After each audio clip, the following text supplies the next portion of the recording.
Bienvenidos a Photoshop CS. Mi nombre es Gabriel. Esta es la primera clase. Tenemos un camino para hacer juntos. La sugerencia es que en principio escuches estas clases concentrado o concentrada con auriculares y que sencillamente no tengas miedo de equivocarte, de practicar, de cometer errores, porque es así como se aprende Photoshop. Cada clase va a tener sus ejercicios, es preciso que los hagan. Si no los entienden, vuelven a mirar el video, los hacen hasta que salgan, y una vez que culminan cada uno de los ejercicios de cada video, pueden continuar con el siguiente. La verdad es que Photoshop es una herramienta inagotable, tanto para adultos como para niños.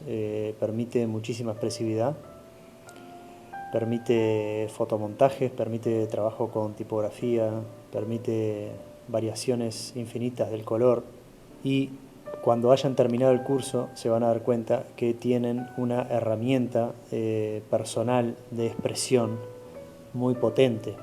Van a poder hacer consultas a través de la página web. Va a haber un blog donde ustedes puedan dejar preguntas y yo las voy a ir respondiendo.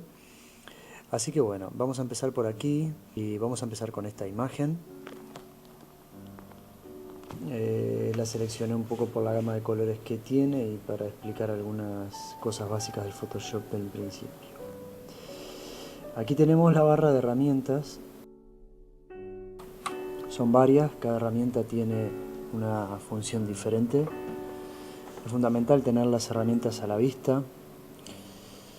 La herramienta es una nueva ventana, es decir, una nueva ventana del Photoshop. La vemos en Photoshop, Ventanas, Herramientas, en el menú Ventana.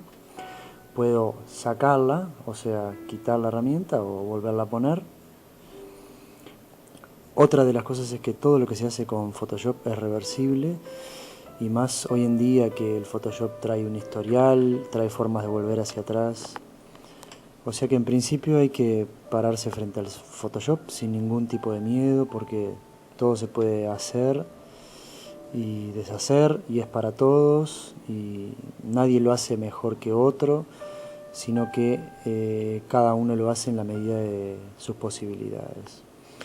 O sea que aquí tenemos los diferentes menús como concepto general del Photoshop: el menú archivo, el menú edición, imagen, capa, selección, filtro, el menú vista y el menú ventana, que dentro de su menú tiene las diferentes opciones de pedir ventanas, que uno las pide en función de lo que está necesitando, dependiendo del trabajo que está haciendo, ¿no?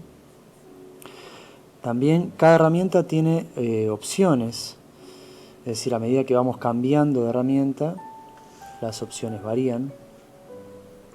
Aquí se ve, cada vez que cambio de herramienta, la opción varía. Hay muchas opciones que son similares. A la vez, cada herramienta tiene, por lo menos algunas, tienen una flechita negra, que eso quiere decir que adentro de la herramienta hay más opciones. La propia herramienta tiene diferentes opciones, ¿no? Estando dentro de la misma herramienta. Con un clic apretado, mantenemos apretado y aparecen las distintas opciones que hay adentro de esa herramienta. Que no todas tienen la flechita negra y diferentes opciones. Antes de continuar vamos a hacer una salvedad. Para los usuarios de Mac, cuando yo digo Control L, por ejemplo, un atajo de teclado, en el caso del Mac lo entiende como Comando L o Manzana L. Bien, para continuar entonces, vamos a ir por donde estábamos diciendo que estas son las herramientas, estos son los menús. Aquí tenemos las opciones de cada herramienta y después tenemos las ventanas. Por ejemplo, la ventana de canales. Por ejemplo, ventana de capas. Aquí vemos cómo va poniendo capas y canales. Estas ventanas, cada uno puede armarlas como quiere. ¿A qué me refiero?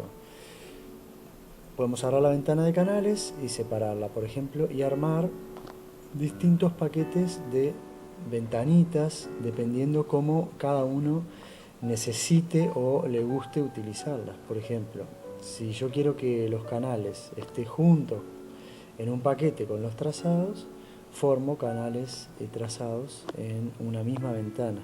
O sea que podría cerrar la otra y quedarme con canales y trazados.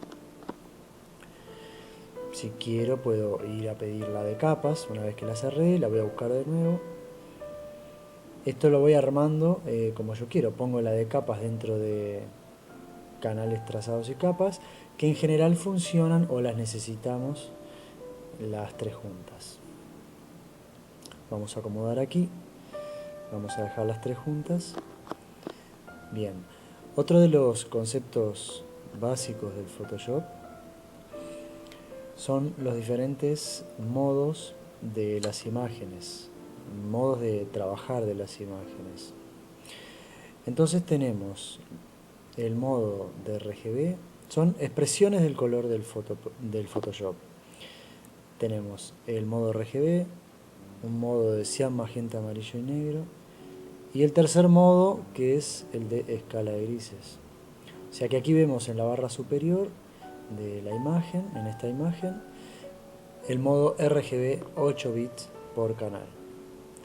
Pero si vamos a imagen modo, podemos cambiarlo a cian, magenta, amarillo y negro. Dependiendo de cuál sea la finalidad del trabajo que estoy haciendo, utilizo un modo u otro. Si es un trabajo que va a quedar dentro del ámbito cibernético o de lo digital, probablemente no necesito pasarlo hacia magenta, amarillo y negro. En cambio, si estoy haciendo un libro, una revista, es probable que necesite pasarlo hacia magenta, amarillo y negro, porque la finalidad es en cian, magenta, amarillo y negro. Cuando veamos los distintos colores lo vamos a ver con la modalidad cian, magenta, amarillo y negro, porque es una modalidad más sencilla de visualizar la separación del color y cómo trabaja el color. También podemos ir a imagen y cambiarlo a escala de grises. En este caso le quita el color, ¿no? Vamos a volver para atrás, en edición, deshacer, escala de grises, el último paso. Aquí, como vemos, nos muestran las combinaciones. Todos los menús siempre traen combinaciones, que es bueno que las vayamos aprendiendo, apuntárselas en algún lado. El Photoshop se trabaja mucho con combinaciones de teclado, combinaciones de control, alt, mayúscula. En este caso, por ejemplo, sería control alt, o para la gente de Mac sería comando alt, Z. Control Alt Z. Esos son los distintos pasos hacia atrás.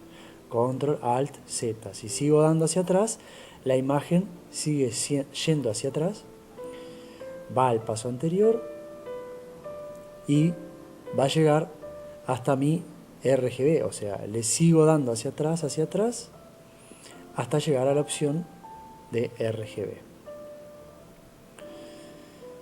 Pasa por el CMYK y luego llegamos al RGB. Son los tres pasos hacia atrás, hacia donde estábamos, ¿no? Si son más pasos, va a seguir hacia atrás.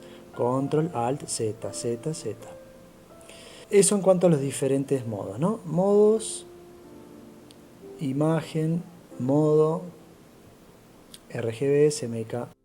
Multicanal o Color Lab lo vamos a dejar para que ustedes los investiguen. Son diferentes modos para trabajar, cada uno trabaja en el que le queda más cómodo. El otro concepto básico que tenemos que ver en esta primera clase son los distintos formatos en los que tenemos que guardar las imágenes cuando termino de trabajarlas o en la mitad. Voy a archivo y me fijo los diferentes formatos que tengo para guardar una imagen. Primero, por ejemplo, el JPG, es un formato de compresión impecable, desde que existe casi en formato de compresión. No hay mejor que el JPG. El JPG tiene diferentes grados de compresión. Cuando lo vayan a guardar se van a dar cuenta. A mayor compresión la imagen corre más riesgo, ya que cada vez que volvemos a guardarlo y lo abrimos, la imagen comprime y descomprime. El próximo formato es el EPS, el Photoshop EPS, es un formato que prácticamente no tiene compresión y la imagen jamás se rompe. Otro formato es el formato TIFF, que es tan bueno como el EPS. Y como último formato tendríamos el formato propio de Photoshop, que es el formato PSD, el formato Photoshop, que permite que una imagen quede exactamente como la estábamos trabajando. Si es una imagen que tiene capas o un canal agregado, ya lo vamos a ver, el formato Photoshop mantiene exactamente como lo dejé. Al otro día cuando lo abro está igual, con sus capas. Hay otros formatos que juntan las capas, por ejemplo, cuando lo guardamos. Pero en el caso de Photoshop, mantiene todo igualito como estaba. Bien, lo otro importante de este primer acercamiento al Photoshop es el tema de la resolución. Si nosotros vamos al menú imagen, en tamaño de imagen, vamos a poder ver la resolución. El tema de la resolución es fundamental, o sea, en el caso de una imagen, la resolución se determina por la buena imagen, la buena resolución se determina por la resolución que trae, en este caso 331 por 414 ancho por alto. Es decir, que si nosotros contamos píxel por píxel en todo el ancho, tiene 331 y si contamos el alto, tiene 414.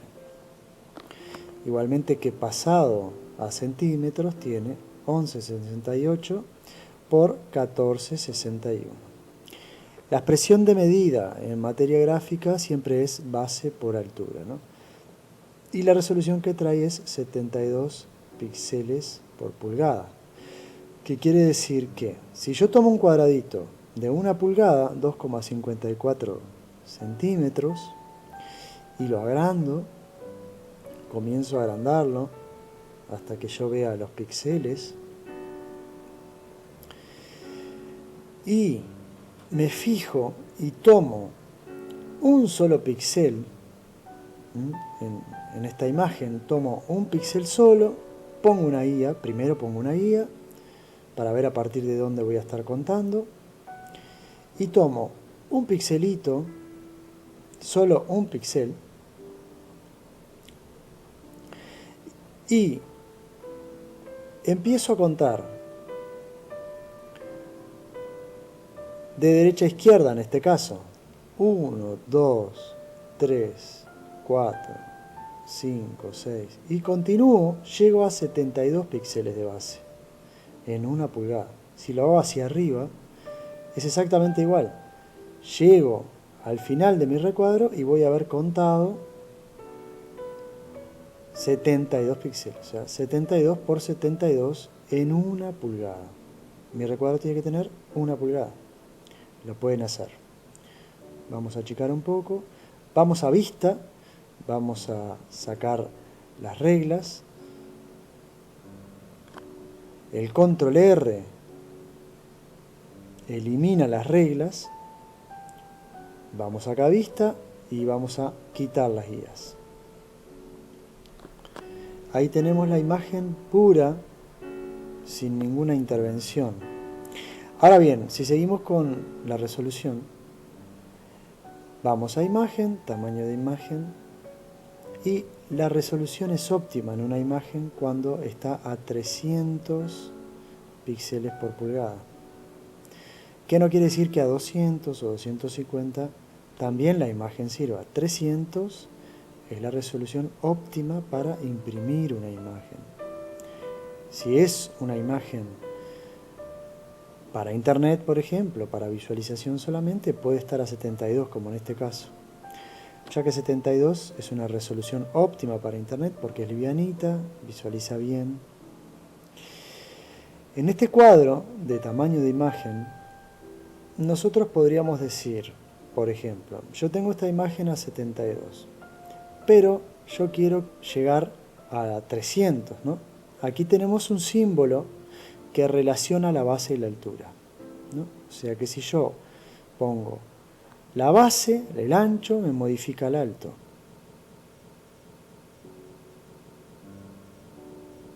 Hay otra opción que modifica, vincula los tres: base, altura y resolución. Por ejemplo, dejo seteado solo restringir proporciones. Entonces escribo que necesito usar la imagen a 300 píxeles por pulgada. Entonces Photoshop me indica que a 300 píxeles solo habilita 2,8 por 3,51.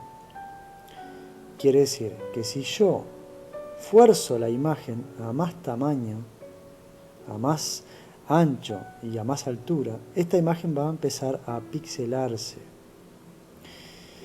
En la medida en que dejo 2,8, 3,51 a 300, la imagen va bien.